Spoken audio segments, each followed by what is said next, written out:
Fala, gente, tudo certo? Bem, continuando o assunto, continuando até a apostila 2. Na verdade, a gente começou a apostila 2 na sexta-feira, que foi a última aula que a gente discutiu. E a gente falou nesse último vídeo, dá uma conferida depois para reassistir, que os átomos não são encontrados sozinhos na natureza, eles sempre estão em conjunto com outros átomos, né? E isso começou a ser observado, né, com exceção a esses casos. As exceções a esses casos eram os gases nobres, elementos que estão lá no grupo 18 ou no grupo 8A, e que todos eles possuíam 8 elétrons na camada de valência. Isso fez os cientistas concluírem que esses elementos eles eram estáveis eletronicamente falando, porque eles tinham 8 elétrons na camada de valência. E era por isso que os átomos se juntavam a outros átomos de maneira a conseguir elétrons, né, para conseguir atingir esses 8 elétrons na camada de valência. Por isso existem as ligações químicas. Os átomos se ligam porque dessa forma eles conseguem atingir a estabilidade eletrônica, que se dá com 8 elétrons na camada de valência, com exceção de um caso que a gente já vai discutir. Então, a partir de agora, a gente começa a falar dos tipos de ligações.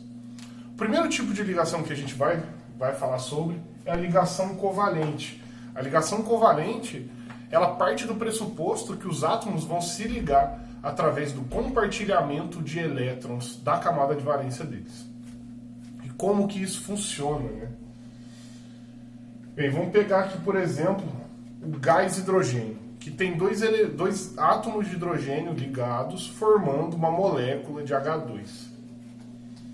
O hidrogênio é um caso à parte, porque o hidrogênio ele consegue atingir estabilidade com 2 elétrons na camada de valência, assim como o hélio. Ele é muito parecido com o hélio nesse ponto. Então, o hidrogênio, se a gente fizer a distribuição eletrônica dele, vai ser 1s1. A gente vai localizar um elétron que ele tem na camada de valência. Então ele está na família 1A. Ou a gente olha ele e fala, ele é da família 1A e pensa, ele tem um elétron na camada de valência. Eu posso representar o hidrogênio pelo símbolo dele e a bolinha vermelha como se fosse o elétron. Como são 2 átomos de hidrogênio, essa fórmula aqui que a gente chama de fórmula molecular, ela indica quantos átomos daquele elemento estão presentes na substância. Então existem 2 átomos de hidrogênio presentes nessa substância que a gente chama de hidrogênio gasoso. Então são 2 átomos de hidrogênio, ambos têm seus elétrons na camada de valência que estão sendo representados pelos pontos vermelhos. E assim que eles se aproximam, esses 2 elétrons eles passam a ser compartilhados. Ou seja, o hidrogênio que antes tinha apenas 1 elétron na camada de valência, ele possui 2 elétrons, certo? E a gente representa de maneira estrutural um traço, cada traço representa um par de elétrons que é compartilhado. Certo? O hidrogênio é muito fácil, né? O hidrogênio ele fica estável com 2 elétrons na camada de valência, e como ele só tem 1 elétron, é muito fácil fazer essa representação. Mas quando a gente olha, por exemplo, para o gás oxigênio, o O2, que pela fórmula molecular, isso aqui é a fórmula molecular, a gente vê que existem 2 átomos de oxigênio que estão ligados nessa substância. O oxigênio é o elemento de número 8 na tabela periódica. Se a gente fizer a distribuição eletrônica, a gente vê que é 1s2, 2s2, 2p4. A camada de valência dele é a 2s2, 2p4. Ele possui 6 elétrons na camada de valência. Ou a gente olha e vê que o oxigênio ele pertence ao grupo 16 ou à família 6A, o grupo 6A. Por ele estar na 6A, isso mostra que ele tem 6 elétrons na sua camada de valência. Certo? Então a gente representa os pontinhos, os 6 pontinhos em volta do oxigênio. Detalhe, esses pontinhos eles têm que ser agrupados sempre de par em par quando vai representar o elemento sozinho. Então, de 2 em 2, 2 aqui, 2 aqui, 2 aqui, cada oxigênio aqui tem 6 elétrons. E quando ambos se aproximam, ambos vão compartilhar 2 elétrons entre si. Vão compartilhar 2 pares de elétrons entre si. O que isso quer dizer? Antes o oxigênio tinha 6 elétrons. 1, 2, 3, 4, 5, 6. Agora, com os elétrons compartilhados, ele tem 1, 2, 3, 4, 5, 6, 7, 8. Opa, 8 elétrons na camada de valência significa estabilidade. Então, o oxigênio se liga a outro oxigênio compartilhando 2 pares de elétrons para ficar estável. Como ele compartilhou 2 pares, cada traço é um par de elétrons, eu tenho aqui o que a gente chama de ligação dupla, certo? Ligação dupla. E é dessa forma que o oxigênio que a gente respira, ele encontra a estabilidade dele. Ah, Lelis, mas somente os átomos vão se ligar entre iguais na ligação covalente? Não, tá? Olha o exemplo da água, por exemplo. A água que vocês conhecem como H2O. Vocês já conhecem como H2O. A gente já fez a distribuição eletrônica do hidrogênio, já fez a distribuição eletrônica do oxigênio. Não precisa fazer de novo. E a gente viu que um hidrogênio, né, o hidrogênio tem um elétron na sua camada de valência, por isso uma bolinha vermelha. O oxigênio tem 6, por isso 6 bolinhas vermelhas representadas sempre de par em par. Como são 2 hidrogênios representados pela fórmula molecular e um oxigênio, eu posso colocar dessa forma aqui, de maneira com que esses hidrogênios se aproximem do oxigênio. A partir do momento que eles se aproximam, lembrando que eu sempre tenho que representar de par em par, eu vou ter um par de elétrons compartilhado com o hidrogênio, outro par de elétrons também compartilhado com o hidrogênio. Agora é só contar. Primeiro para esse hidrogênio. 1 elétron, 2 elétrons dentro do compartilhamento. 2 elétrons de hidrogênio fica estável. O outro hidrogênio aqui. 1 elétron, 2 elétrons. Perdão, 1 elétron, 2 elétrons. Esse hidrogênio também está estável. Agora, se a gente fizer a conta para o oxigênio, 1, 2, 3, 4, 5, 6, 7, 8. Também temos estabilidade para o oxigênio, porque o oxigênio atinge a estabilidade com 8 elétrons, assim como todos os outros elementos da tabela periódica. Como são 2 pares compartilhados, 2 traços para representar essas 2 ligações. Certo? Então, dessa forma que acontece o compartilhamento de elétrons. É dessa forma que os átomos compartilham elétrons entre si para se manter estáveis. Vocês devem ter reparado que eu usei diversos nomes que eu não tinha comentado antes. Fórmula molecular e fórmula estrutural. Então, quando a gente vai representar os átomos se ligando, existem 3 possíveis representações aí. As fórmulas moleculares, as fórmulas de Lewis ou estruturas de Lewis, ou as fórmulas estruturais. Basicamente, a fórmula molecular, as fórmulas moleculares, elas servem para a gente entender quantos átomos existem ligados dentro de uma molécula. Dentro dessa molécula aqui, ó, existem 2 átomos de hidrogênio. Dentro dessa molécula, 2 de oxigênio.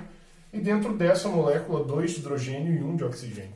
Então, sempre que a gente tem esse tipo de representação, é a molecular. Molecular.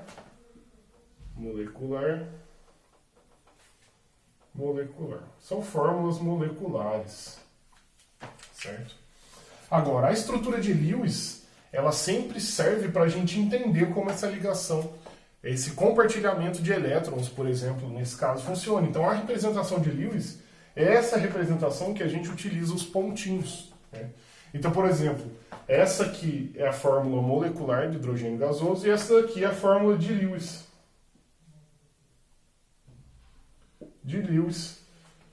Para o átomo de hidrogênio.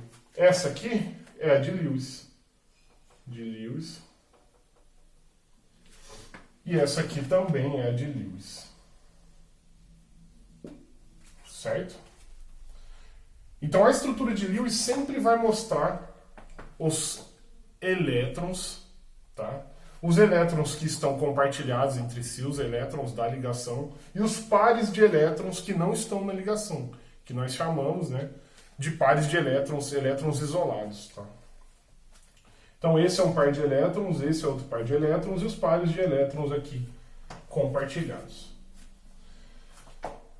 Por último, as fórmulas estruturais. As fórmulas estruturais, elas mostram para a gente a quantidade de átomos que estão ligados entre si e os traços que representam a quantidade de elétrons que estão sendo compartilhados. Então, reparem que na fórmula de Lewis, a gente não mostra, a gente tem que mostrar, por exemplo, aqui no oxigênio, todos os elétrons, mesmo estando compartilhados ou não. Na fórmula estrutural, a gente já não tem mais isso. Na fórmula estrutural, a gente representa por traços somente os pares de elétrons que estão ligados. Então, essa aqui é estrutural. Essa aqui também é estrutural. E essa aqui também é estrutural. Perdão pela letra, estou escrevendo meio rápido. Certo, pessoal? Bem, reparem que ainda existem ligações duplas, existem ainda ligações que são representadas por um único traço, ligações que são representadas por dois traços. Então isso leva a gente a crer que existem ligações que podem ser representadas por 3 traços, 4 traços e assim por diante. Mas isso não acontece, tá? Por exemplo, o caso das ligações triplas, que é o máximo que a gente vai ter. O nitrogênio, deixa eu olhar em que grupo ele está aqui, pela tabela periódica.